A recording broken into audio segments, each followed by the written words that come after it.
Ito ang kakaibang tulay sa Pilipinas na 15 years nang ginagawa. Ito naman ang Burj Khalifa na highest building in the world na binuo nga in 6 years. Tapos ito 15 years, buto-buto pa rin. Ito lang ata yung world record galing sa Pilipinas na hindi ka matutuwa eh.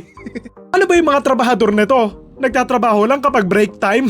Jokes aside, hindi naman ito kasalanan ng mga trabahador but instead, yung nag-handle nga ng project na to and yung mga otoridad nga sa kanila. Imagine for 15 years wala man lang nagreklamo or wala man lang nakapansin na hindi umuusad yung paggawa sa tulay na to. Tipin mo 15 years, yung batang sanggol magki-K-12 na, hindi pa rin nabubuo yung tulay. Ano yan? Sagrada Familia Philippines version? Grabe yung kapal ng muka ng mga sangkot dito. Hindi man lang sila naawa doon sa mga taong dapat makikinabang ng tulay na yan eh. Etong kakaibang tulay na ito na 15 years na ang ginagawa ay matatagpuan sa Albay Daraga kung saan binisita nga ito nitong nakaraan ng DPWH kasama nga si Secretary Vince Dizon kung saan nagalit nga siya sa nakita niya. Alam mo yon, may project na hindi tapos nakatiwangwang lang. So alam mo yon, sayang yung pera ng taong bayan. Ang nakakagalit pa dyan, 15 years na pero hindi pa rin nila matapos-tapos. Bagay, ano pa bang nakakagulat dyan? 90% naman ng mga budget ng mga projects dito sa Pilipinas napupunta sa mga kurakot eh. Kadiyos ko po 15 years. Normal na tulay lang yan. Hindi naman yan London Bridge eh. Hindi naman nakahati sa gitna yung pinapagawa sa kanila eh. So alam mo yon, sobrang bastos lang na hindi nila to tinatapos-tapos. Paisip ka talaga eh, saan napunta yung budget na nilaan para dyan? Sana? Nakakaawang isipin yung mga nakatira dyan na nagtitiis nga doon sa makeshift nga nilang daanan kasi nga wala silang maayos na tulay eh. Tay sila ng intay na matapos nga yung tulay pero ayun, wala namang pakialam sa kanila yung mga otoridad sa kanila. I mean good for DPWH na nabisita nila pero bakit naman umabot ng 15 years? Yun lang ba may nakaisip na, ay, may tulay tayong project diba? Tapos na ba yun? Tignan mo nga. Honestly, wala akong alam sa kung sino ba dapat yung nag-handle or nagbabantay nito or whatsoever. Pero kasi, dapat naman talaga may mga nagbabantay sa ganito kasi milyon-milyon yung ginagastos dyan eh. May architect yan, may engineer, galing sa government yung budget niyan.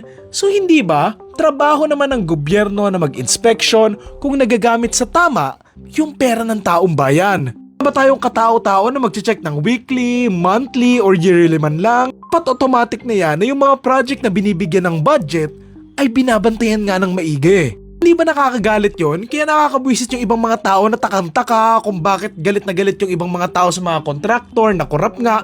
Kesyo, wag niyong babuyin yung gate nila, wala namang kasalanan yan eh. Eh kung dyan malalabas ng tao yung galit nila eh, may magagawa ka ba? I mean kung ginawa naman nila yung trabaho nila ng maayos in the first place, walang gate na mabababoy eh. Ang pinagtataka ko pa dyan, may mga DPWH branches naman kada lugar eh. Madaan sa kanila yung mga ganitong projects, so bakit wala man lang nag-i-inspection man lang? Ngayon pupunta ka lang sa opisina nila na ano, pahingi nga 15 million, gagawa ko ng tulay. O ito 15 million, okay bye. Kasi hindi ka na magpa-follow up, ano yun? Siguro nakasanayan nila na wala namang nagre-reklamo so hindi nga sila umaaksyon. Kakapal lang ng mga muka na dapat talaga may managot sa mga ganito eh. Kaya again obviously, dapat merong nagbabantay sa mga government projects. May progress ba? Kung nasusunod ba yung target date kung kailan matatapos? Ano ba yung patakaran ng DPWH? Kung kailan lang nila matrepan matapos, okay na yun?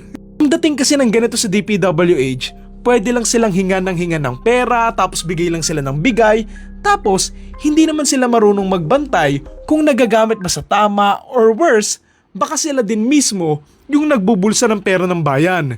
Dapat talagang aksyon na nila yung mga ganito sa bansa natin eh. Kasi sa kanila talaga dumadaan tong mga to eh. Kahit sinong sisihin nila, sila pa rin yung pinakaulo nito na nag-approve nga ng mga projects na yan. And so responsibilidad nilang bantayan yung mga pinapagawa lalo na't doon nakapwesto yung DPWH na branch na yun eh. Sabi na rin naman na Secretary Dizon na susubukan nga daw nilang tapusin itong tulay within 2 to 3 months. So hopefully matapos talaga nila to.